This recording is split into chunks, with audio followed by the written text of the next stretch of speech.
In ancient times, rulers used public punishment to prove power. Imagine living where one mistake could ruin your entire life. Justice was not private. It was performed before watching crowds. Leaders believed fear stopped crime faster than gentle persuasion always.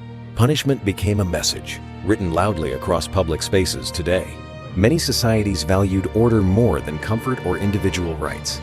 Courts served rulers, and rulers rarely accepted public criticism openly. Trials could be quick, and evidence standards were often limited. People accused of crimes had few chances to defend themselves. Some punishments were severe, mainly because leaders felt insecure deeply. They feared rebellion, disorder, and losing control of their subjects. Public ceremonies turned law into theater, shaping behavior through fear. Over time, traditions made these practices seem normal and expected. Yet even then, some observers questioned fairness and cruelty quietly. To understand history, we must examine why punishments looked extreme.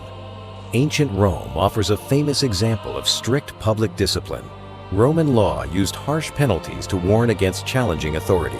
Crucifixion existed as a state threat, displayed in visible places. It was meant to deter, not rehabilitate or educate offenders. Roman writers described it as a tool of imperial control.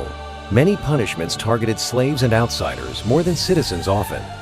Status shaped outcomes. Elites often faced different legal consequences themselves.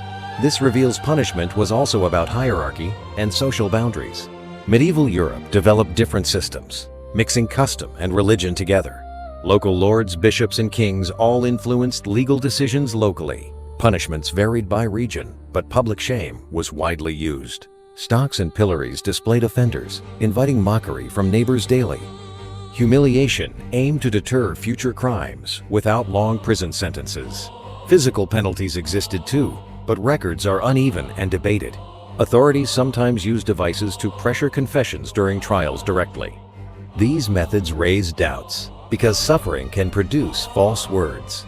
Confessions became powerful proof, even when truth remained uncertain still. Some punishments targeted what rulers called treason or heresy publicly. Such labels often reflected politics, not only spiritual disagreement alone. During unstable eras, governments tended to increase penalties dramatically quickly. Fearful leaders often tightened control when rumors and unrest spread. Europe also saw punishment by boiling for specific serious offenses. Officials framed it as protecting society from dangerous wrongdoing sometimes. Yet many historians note law could be inconsistent and selective. Different groups experienced justice differently, depending on class and gender.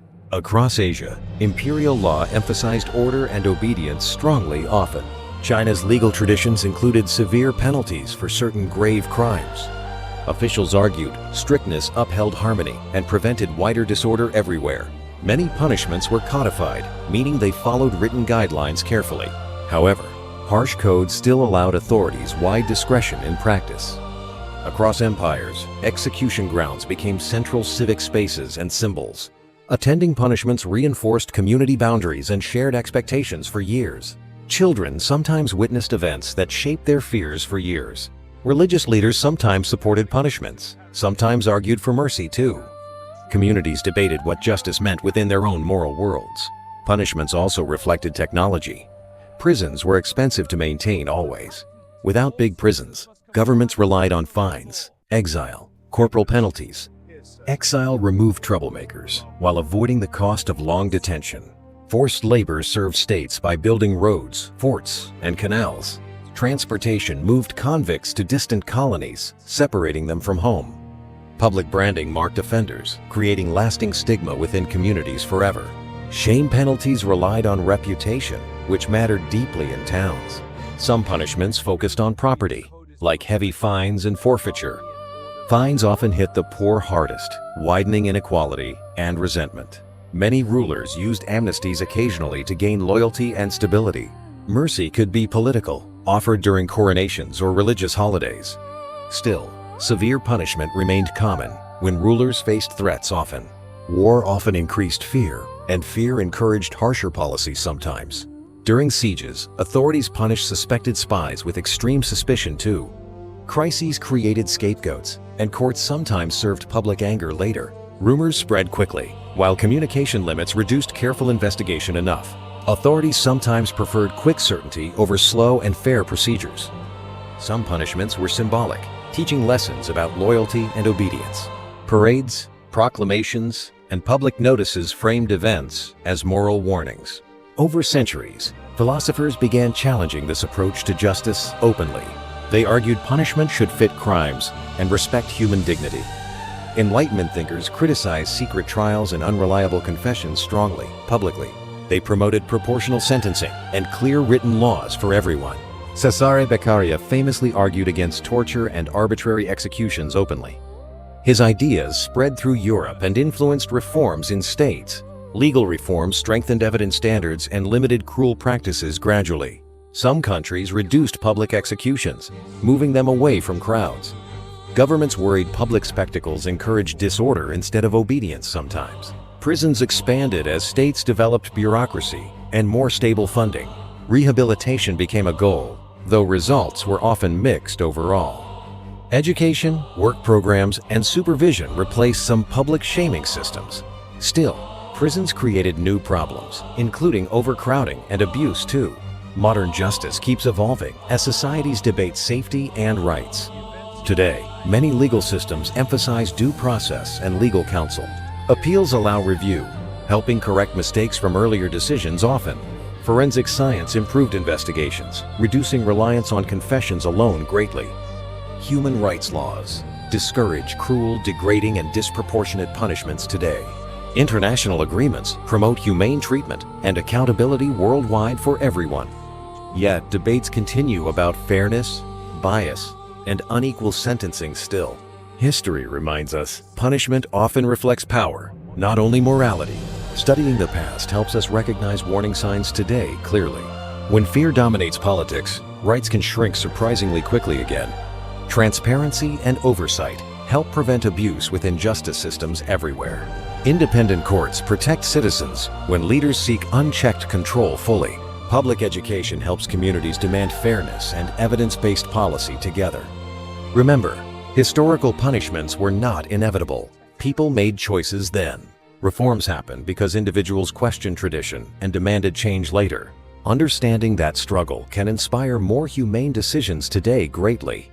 Instead of celebrating cruelty, we can learn from its consequences. Justice should protect society while respecting the worth of people. We can honor history by choosing laws guided by fairness. The past was severe, but progress shows humanity can improve. Keep asking, who benefits, who suffers, and why it matters? That question turns history into wisdom for modern life today. Some communities preferred restitution, paying victims back through fines often. Restitution reduced violence, yet still pressured poorer families heavily today. Debt could trap offenders in long dependence on powerful creditors. Exile removed troublemakers, but it also broke families apart today. People sent away often struggled to survive in unfamiliar lands. Forced labor punished offenders while providing workers for state projects.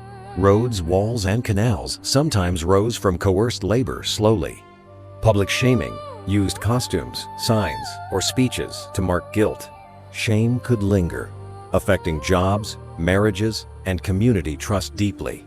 Authorities sometimes offered pardons to show generosity and political strength. Pardons reminded subjects that mercy came from rulers, not rights. Rebellions often followed when punishments felt unfair or targeted minorities. Harsh justice could create resentment, fueling future conflict and distrust. Legal codes changed when new rulers wanted legitimacy and support. Printing spread ideas faster, letting critics challenge cruelty in pamphlets.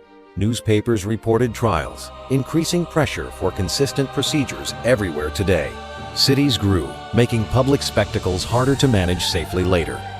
Police forces developed, shifting control from crowds to institutions quickly. Courts adopted records, helping appeals and reducing secret decisions overall. Juries appeared in some places, bringing community voices into verdicts.